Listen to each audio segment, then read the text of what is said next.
TDP Janasena నేతలకు sweet news. ఇవాళ TDP Janasena ఉమ్మడి అభ్యర్థుల తొలి జాబితా విడుదల కానుంది. సుమారు 70 మంది అసెంబ్లీ సీట్లకు అభ్యర్థుల్ని ప్రకటిస్తారని చెప్తున్నారు. అయితే వీటిలో టీడీపీకి ఎన్ని, జనసేనకు ఎన్ని సీట్లు కేటాయిస్తారనే దానిపై రెండు పార్టీల్లో ఆసక్తి నెలకొంది. మరోవైపు పొత్తుల విషయంలో ఇంతవరకు ఏమీ తేల్చని బీజేపీ 175 అసెంబ్లీ స్థానాల్లో పోటీకి సిద్ధమంటోంది. పొత్తుల ముడిలో బీజేపీ చిక్కుముడి ఇంకా వేడకపోవడం ఏపీ పాలిటిక్స్ లో ఉత్కంఠ రేపుతోంది.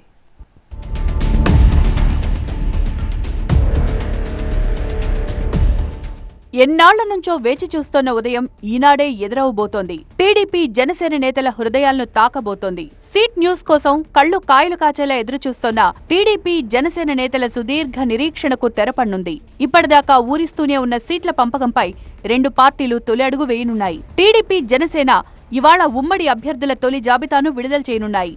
ఇవాళ ఉదయం 11:40 ముహూర్తం ఖరారు చేశారు. సరిగ్గా ఇదే సమయానికి రెండు పార్టీల ఉమ్మడి లిస్టు విడుదలవుతుంది. 60 నుంచి 70 అసెంబ్లీ సీట్లలో అభ్యర్థులను ప్రకటించే అవకాశం ఉందని చెప్తున్నారు. ముఖ్య నేతలంతా అందుబాటులో ఉండాలని ఇరు పార్టీలు తమ పార్టీ వర్గాలకు సూచించాయి. ఉదయం 9 గంటలకల్లా పార్టీ ఆఫీసుకు రావాలని సమాచారం అందించాయి. సైకిల్ సైన్యం, జన సైన్యం ఇప్పుడు తమ పార్టీల నుంచి ఎవరెవరు అభ్యర్థులు కాబోతున్నారా అని ఊపిరి బిగబట్టుకుని ఉత్కంఠగా ఎదురుచూస్తున్నారు. గుంటూరు వెస్ట్, రాజమండ్రి రూరల్, తెనాలి, తిరుపతి ఇలా కొన్ని అసెంబ్లీ సీట్లలో టీడీపీ జనసేన నేతల మధ్య పోటీ నెలకొంది. ఆ సీట్లపై రెండు పార్టీల నేతలు కర్చీఫ్లు వేసుకుని కూర్చున్నారు. వాటి కోసం రెండు పార్టీల నేతలు గట్టిగా పట్టుబడుతున్నారు.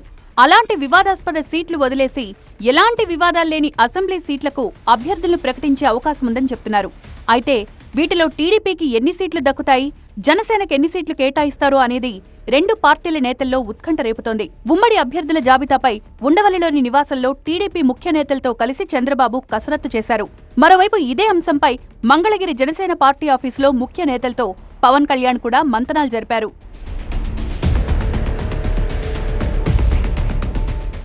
ఇప్పటికే కొన్ని అసెంబ్లీ స్థానాలకు చంద్రబాబు, పవన్ కళ్యాణ్ విడివిడిగా ఇన్ఛార్జీలు ప్రకటించారు. అనకాపల్లి ఎంపీ సీటు నుంచి నాగబాబు పోటీ చేస్తారని జనసేన వర్గాలు చెప్తున్నాయి. ఉమ్మడి విశాఖ జిల్లాలో 4 ఇన్ఛార్జీలను పవన్ ప్రకటించారు. భీమిలికి వంశీకృష్ణ శ్రీనివాస్, గాజువాకకు సుందరపు సతీష్, పెందుర్తిలో పంచకర్ల రమేష్, యలమంచలికి సుందరపు విజయ్ కుమార్లను జనసేన ఇన్ఛార్జీలుగా ప్రకటించారు. ఉమ్మడి తూర్పుగోదావరి జిల్లాలో రాజోలు, రాజానగరం అసెంబ్లీ స్థానాల్లో తమ పార్టీ పోటీ చేస్తుందని పవన్ ఇప్పటికే చెప్పేశారు.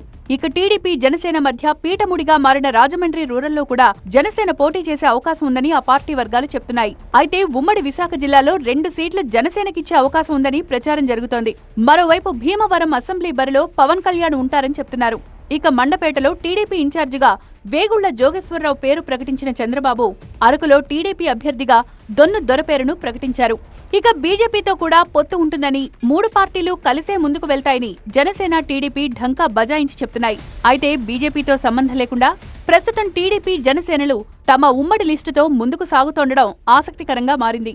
మరోవైపు బీజేపీ మాత్రం 175 అసెంబ్లీ, 25 ఎంపీ సీట్లలో పోటీ చేయడానికి సన్నాహాలు చేసుకుంటున్నామని చెప్తోంది.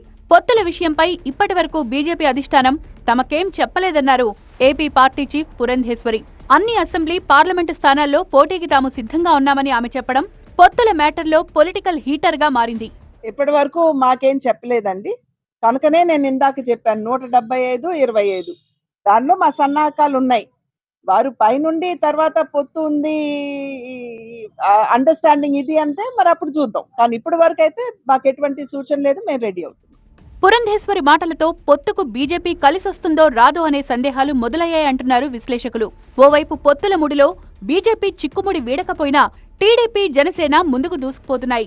ఉమ్మడి అభ్యర్థుల జాబితాను మరి కాసేపట్లో ప్రకటించబోతున్నాయి. ఇదే ఇప్పుడు ఏపీ రాజకీయాల్లో ఉత్కంఠ రేపుతోంది.